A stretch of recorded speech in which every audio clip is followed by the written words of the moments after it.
What's happening? It's Friday. Another vlog from the car. Don't you just love it? Actually, I did get a very nice comment from somebody that they enjoy sharing my commute. So, and I do have like some intentions to the vlogs this week. So, this is 3 of 3.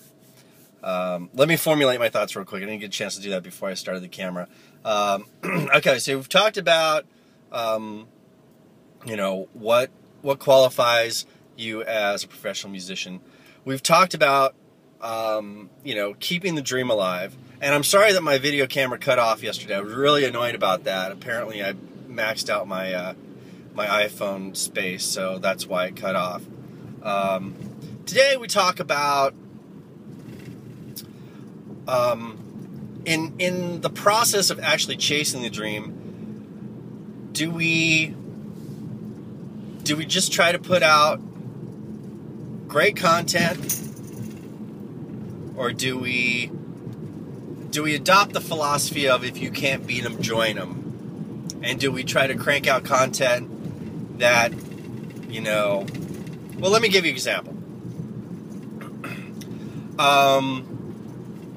My best friend came to town this week, and he's also a musician, and we talked at length about the music industry and commercial mainstream media in general, and phenomena like Gangnam Style and Ryan Lewis and Macklemore's Thrift Shop and things like this that to our ears, our biased ears in the general scope of what we like and what we appreciate as real music, those particular things do not, basically come up to snuff. So why are these things praised and elevated and compensated with the amount of accolades and cash that lesser known artists that are creating arguably better art are getting? So, and which led us to another discussion of, well, we need to, what you really need to do is you need to make a product that goes viral, and so all these buzzwords start keying in, and it didn't really come to my mind until after I had the conversation that word came in that is the slippery slope when it comes to the music industry. That word being product. Yes, we are trying to, come out with things that will grab commercial success and gain us monetary rewards. I mean, that's the only real way now to, butter your bread as a musician, is to basically make a product that will, get a lot of money. And you can bank. And, I mean, that seems to be the driving force of, hip-hop in particular and pop music in general. So, this breeds the question, if you are a competent artist, do you, table your artistic drive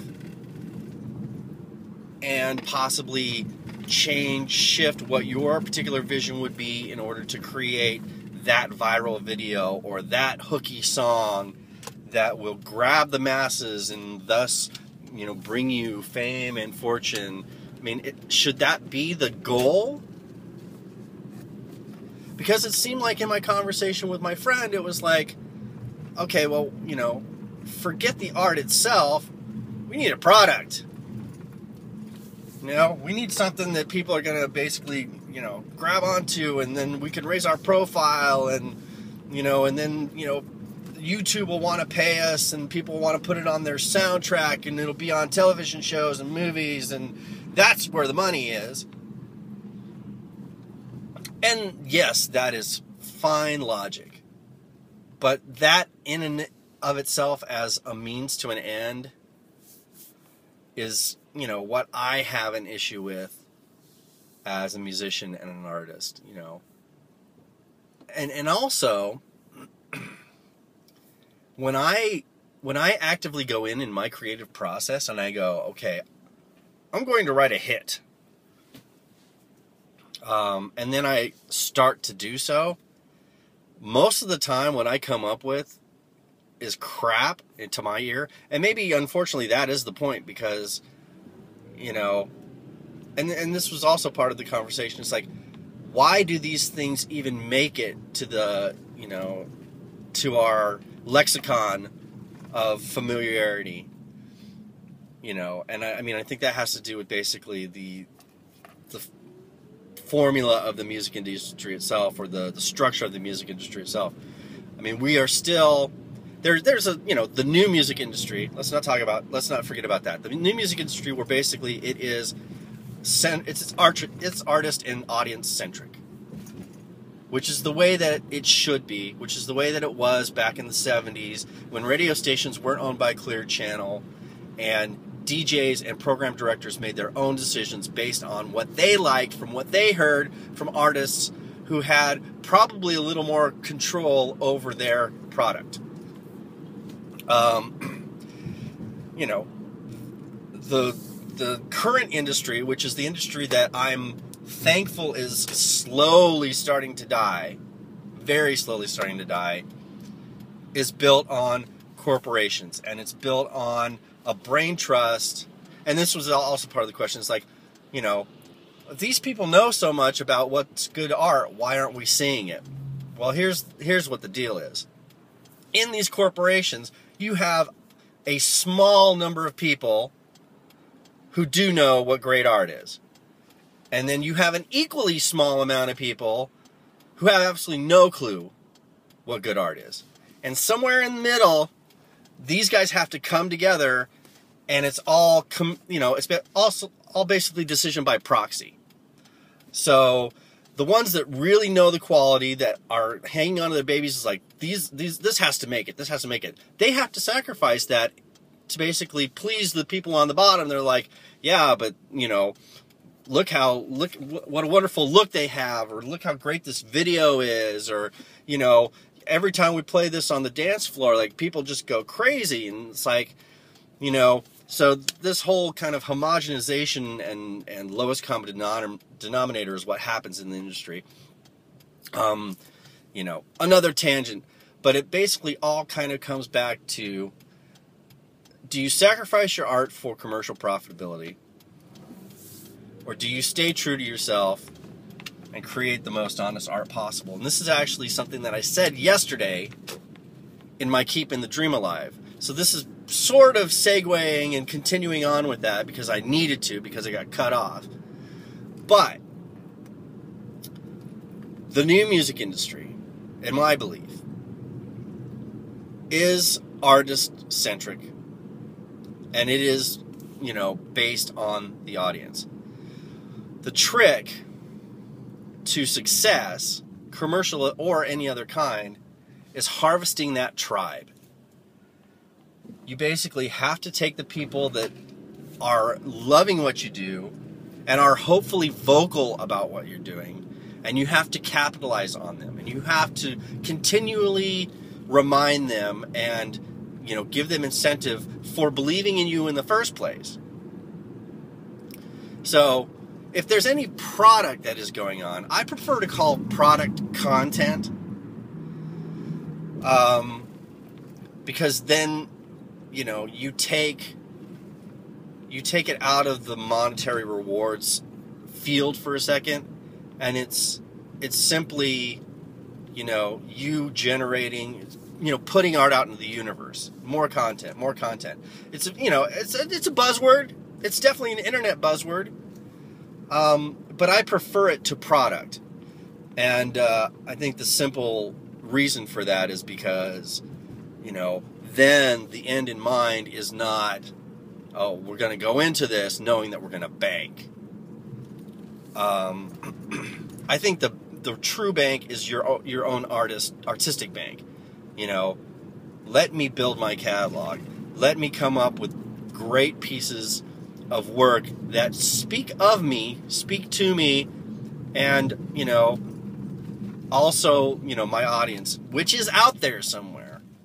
It's going to be harder to get if you're not on a label and you're not like being bumped on a clear channel radio station.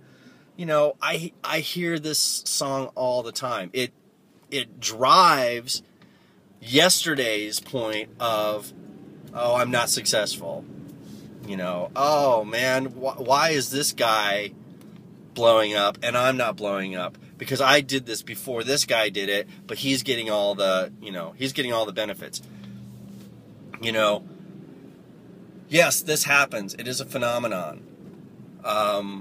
We either choose to let those results and those people and those that are gaining those rewards eat us up inside and slowly kill the burning ember of what we consider art and what we are, what is inside of us. I mean, why do you make art in the first place? This was the difference between me and my dad. My dad is a musician. And, knowing that, and also having an uncle that was a musician, it's a family thing for me. I'm a second generation musician. But years after I became a musician, of course I became a musician because I wanted to write songs that would change the world. I wanted to add to the substance of the universe. Well, I was very altruistic about why I decided to become a musician. I asked my dad, why'd you become a musician? I wanted to impress chicks. I kind of now wish that's why I became a musician. I think that's maybe a simpler motive. It probably puts a lot less stress on you in terms of, am I changing the world with my art? So, food for thought. Those of you out there that are thinking about it, please do not write the next thrift shop. And those of you out there that are writing thrift shop, knock it off. Because we need to, I don't know. Okay, here's my moral high horse. Here's my artistic high horse. The world needs better art. I'm not against a good jam every once in a while. And believe me, this is freaking awesome is a hell of a hook. I get it. But it's not deep. So, I guess that's the point for me. Go deep. Go big, go home. And, make the best art you can that you love. And build your tribe. Which is, I need to heed my own advice. So, to that end, if you like what you hear, like, comment, subscribe. I would love your feedback. Turn people onto these videos.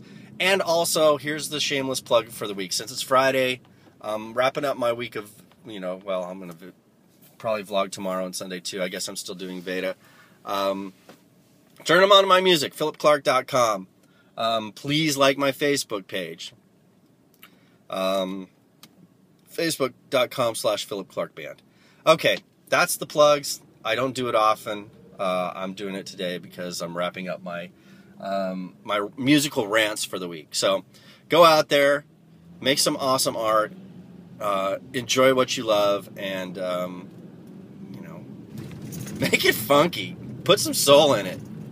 All right, peace.